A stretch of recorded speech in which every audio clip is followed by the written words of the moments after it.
Bueno, pues vamos a pasar a conectar con la primera entrevista. Tenemos con nosotros a Irais Montalbán. Buenas noches, Irais. Muy buenas noches, Miguel. ¿Qué tal? ¿Cómo estás? Muy bien. ¿Tú qué tal? Muy bien también. Hemos pasado bien Encantado. las Navidades. Hemos pasado las Navidades muy bien y llevamos, pues desde el último día que ha sido difícil hacer en Navidades, porque claro, no había invitados para hacer el programa, pues hemos tenido que esperar y muy bien. Bueno, voy a presentaros en primer lugar a Iraich. Iraich es director de innovación de SDG Group Iberia y bueno, es profesor colaborador en la UOC en la Universidad de Deusto y es ingeniero informático. También forma parte del iLab de ética de iNetwork. Y bueno, Iraich, pues nada, un placer tenerte aquí y que pues creo que tienes muchas cosas interesantes que contarnos a la audiencia, ¿no? Por ejemplo, podríamos Se va a empezar, si intentar. quieres, vamos a ello. Eh, ¿Qué es lo que haces en SDG como director de innovación? ¿Cuál es tu papel? Vale, pues STG es una eh, empresa dedicada a la consultoría sobre data y analytics específica, ¿no? Nos dedicamos únicamente a ese sector y, pues bueno, como la mayoría de la gente sabrá, es un sector que ha sufrido mucho movimiento, sobre todo en la última década, ¿no? Nos vemos constantemente, pues, aplicando el estado de la cuestión digamos, sin disponer quizás de herramientas de mercado, de soluciones de mercado, teniendo que generar nosotros esas soluciones. Y básicamente desde el área de innovación, lo que nos encargamos es un poco de recabar aquellas cosas que han podido ser una solución buena o específica para un cliente, empaquetarlas de alguna forma y ver si a otros clientes les puede interesar. Intentamos de alguna forma generar ese déficit que hay en el mercado de soluciones, intentamos cubrirlo de alguna manera hasta que pues quizás en el futuro haya empresas que se dediquen a esas tareas específicas, ¿no? Como estamos viendo en el ámbito de la observabilidad de los datos o muchas cuestiones que están ahora en ebullición porque aparecen esas empresas. Muy bien, muy interesante, Iraich. ¿Y en qué proyectos interesantes de inteligencia artificial has formado parte? No sé si por un lado en SDG o en tu trayectoria. ¿Qué cosas son las que más te han parecido así Sí, más interesantes? quizás más que en SDG, en el ámbito investigador, ¿no? Al menos en mis inicios, teníamos cierta carta blanca y podíamos tener ideas muy, muy curiosas y nos dedicábamos a hacer estudios de viabilidad, si eso tenía sentido o no. Me acuerdo de un ejemplo muy en concreto, trabajando para Tecnalia. eh, Se hizo un análisis de que la mayoría de las caídas que sucedían en los hogares, ¿no? Sobre todo ante personas mayores, era por tropiezos, ¿no? Con alfombras, con obstáculos. Y decíamos, "Jo, ¿cómo podemos hacer para, aplicando tecnología, aplicando IA, pues eliminar esas barreras, ¿no? O avisar o ofrecer feedback a los usuarios?" Y dijimos, ya está, vamos a poner cámaras en los zapatos, vamos a ver si sería viable. Yo aprendí muchísimo sobre visión artificial en ese proyecto, pero lo cierto es que no llegó a buen puerto. ¿Pesaba mucho o qué? ¿Iban como...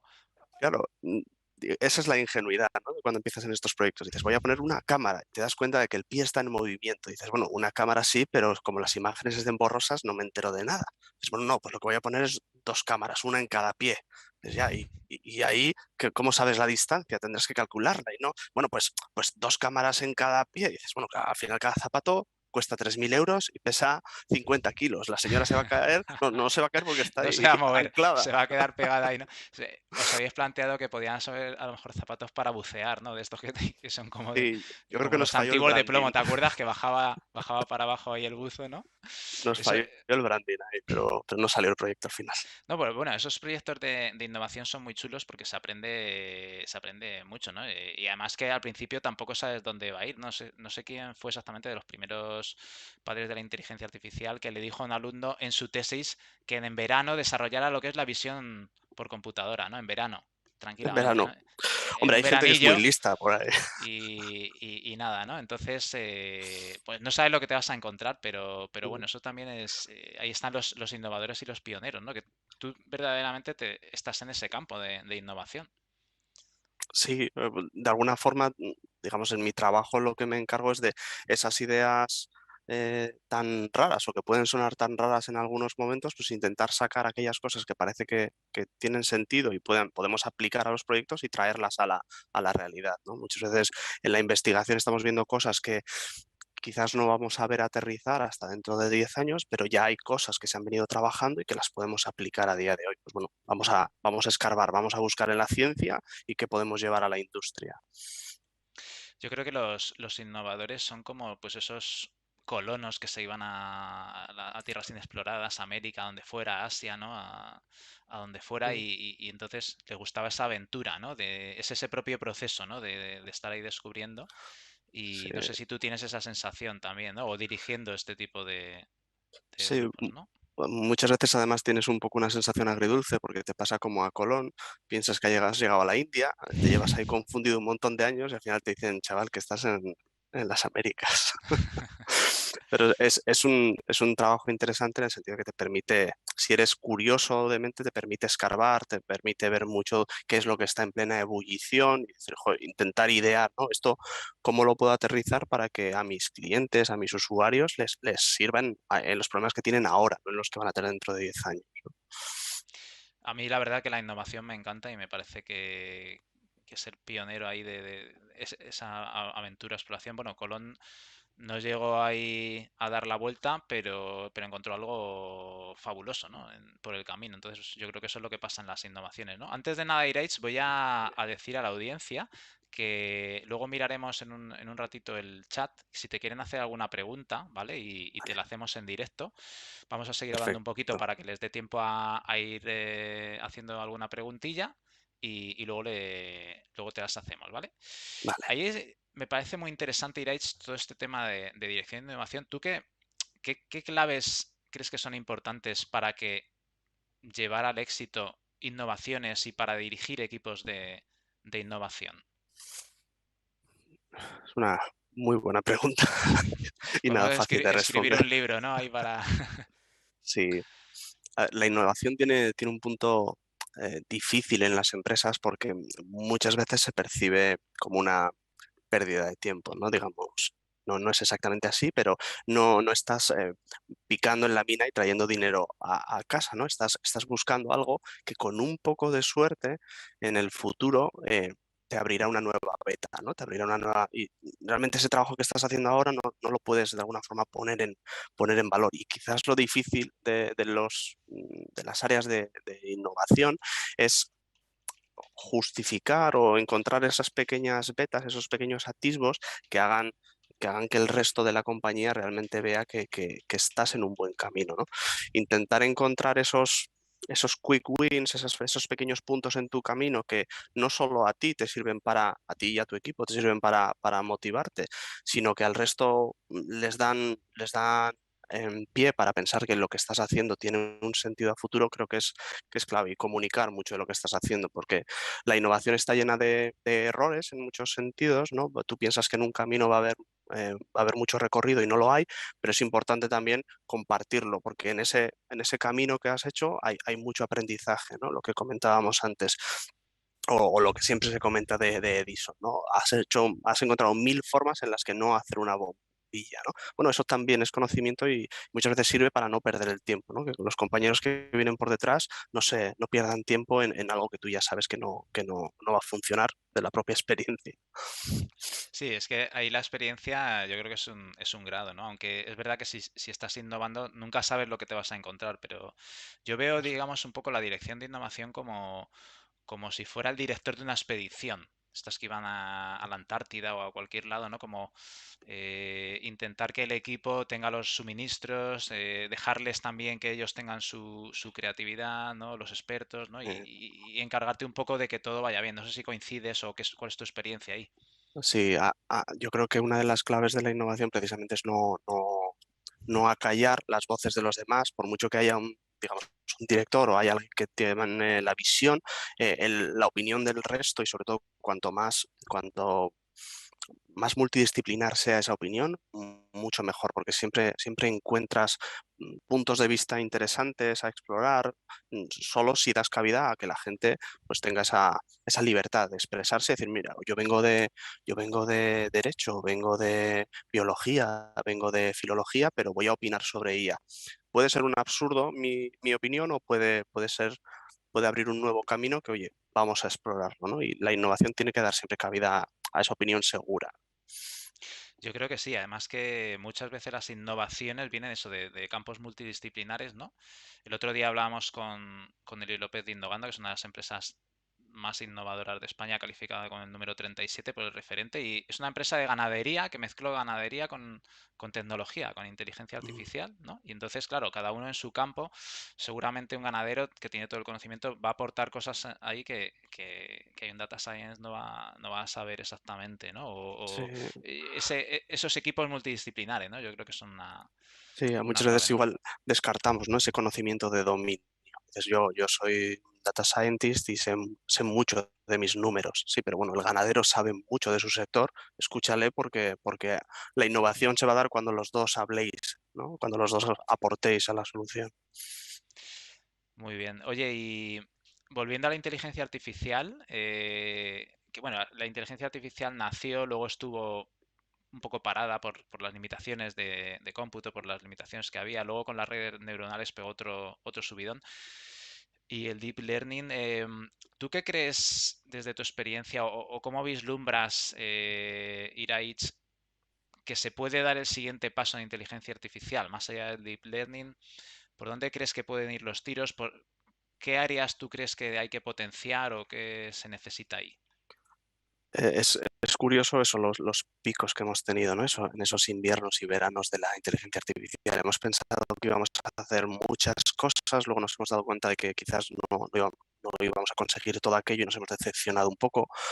Creo que en el futuro la inteligencia artificial tiene que ir de una forma más pausada, más tranquila, y en muchos casos ahora nos estamos dando cuenta de que tenemos mucha capacidad de generar modelos, de generar artefactos ligeramente inteligentes, digámoslo así, y sin embargo hemos tenido que volver a prestar atención a los datos, a la calidad de datos, a cómo usamos los datos, a si los datos contienen sesgos, a si es ético el uso que estoy haciendo de los datos para verter unas inferencias concretas, ¿no? Sobre un público concreto. Si queremos tener una inteligencia artificial, digamos, aplicable en toda su extensión, sin duda tenemos que poner mucho peso, hoy en día al menos con toda la capacidad técnica que tenemos, mucho peso en para qué y en cómo la usamos. Yo creo que estamos en un momento muy bueno de tecnología y de técnica y es cuestión de pararse un poco y decir, bueno, qué problema quiero resolver con toda esta técnica y esta tecnología? Y luego, evidentemente, pues hay un salto muy importante que vamos a dar a nivel computacional, ¿no? Si todas estas cuestiones relativas a la computación neuromórfica o a la computación cuántica realmente se resuelven y se vuelven de acceso generalizado, pues ahí seguramente pegaremos un respingo para adelante muy interesante. Pero claro, a ver quién es el guapo que se aventura a decir que eso va a suceder. Claro, bueno, Ray Kurzweil se aventura y en su libro de que la singularidad está cerca, pues te decía que en 2045 más o menos, ¿no? No sé, Es yo buena fecha, sí, es más o menos, ¿no? 45 o 46 puede sí, ser, ¿no? por ahí. Bueno, vamos a ver el chat, Irai, si te parece. Vamos a ver si hay Venga. alguna pregunta para ti. Mira, bueno, nos dice Javier Basanta, enhorabuena a los excelentes ponentes, hay muchos aplausos. También tenemos una pregunta de Reminder que dice, ¿qué perfil de trabajadores tenéis, Iraich? Pues tenemos sobre todo gente inteligente, pero entiendo que no va por ahí el perfil, ¿no? Tenemos mucho perfil técnico en el sentido de muchos data scientists, muchos ingenieros para la puesta en producción de modelos de machine learning, mucha gente con conocimiento de cómo se construyen las plataformas de datos para soportar decisiones. Eh, Principalmente tenemos esos perfiles. Quizás em, carecemos igual un poco de esa diversidad que estábamos comentando antes, ¿no? No tenemos lingüistas, no tenemos biólogos, pero también es justo por el sector al que nos dedicamos, ¿no? El de la consultoría estratégica en datos tiene como esos tres, cuatro perfiles muy acotados. Ujú. Vale, vamos a ver si hay alguna pregunta más. Si no, seguimos. No tenemos alguna, no tenemos ninguna. Entonces, bueno, también Iraich, una cosa interesante de tu trabajo, que también es profesor, ¿no? Profesor Sí, de varias universidades, ¿no? De Big Data, no sé, en algún máster, ¿no? También de inteligencia artificial. sí. Mm, a nivel de profesorado, Iraich, ¿tú crees que es difícil aprender inteligencia artificial dependiendo del nivel? Y la otra pregunta por el otro lado es, como profesor, ¿es difícil enseñarlo? Difícil de aprender, no. Sobre todo si te amoldas muy bien al tipo de audiencia que tenemos. Muchas veces uno de los mayores problemas que suelo ver es el salto, ¿no? Intentamos enseñarle una disciplina muy técnica en algunos casos a gente que viene de sectores como administración de empresas o viene de haber hecho abogacía, y a veces el salto puede ser muy grande, pero es igual que si yo me metiera a un máster filología hispánica, pues seguramente estaré muy perdido. Pasa un poco lo mismo. Creo que hoy en día tenemos esa capacidad. Veo gente con perfiles nada técnicos aplicando y usando modelos, simplemente porque la tecnología ha llegado a un punto en el que me es fácil de alguna forma codificarlo. Pues yo creo que muchos de los problemas que podemos tener en la enseñanza es por el no adaptar al perfil del alumno, ¿no? Lo que es la materia que vamos a impartirles. Podemos hacerla muy técnica y muy de bajo nivel para gente que quizás venga de áreas más eh, relativas a las STEM, ¿no? O sea, matemáticas, o hacerlas mucho más usables para gente que en su día a día tiene que lidiar con datos, pero que no tiene quizás ni ese interés en la profundidad técnica, ni igual esa capacidad, ¿no? de programación.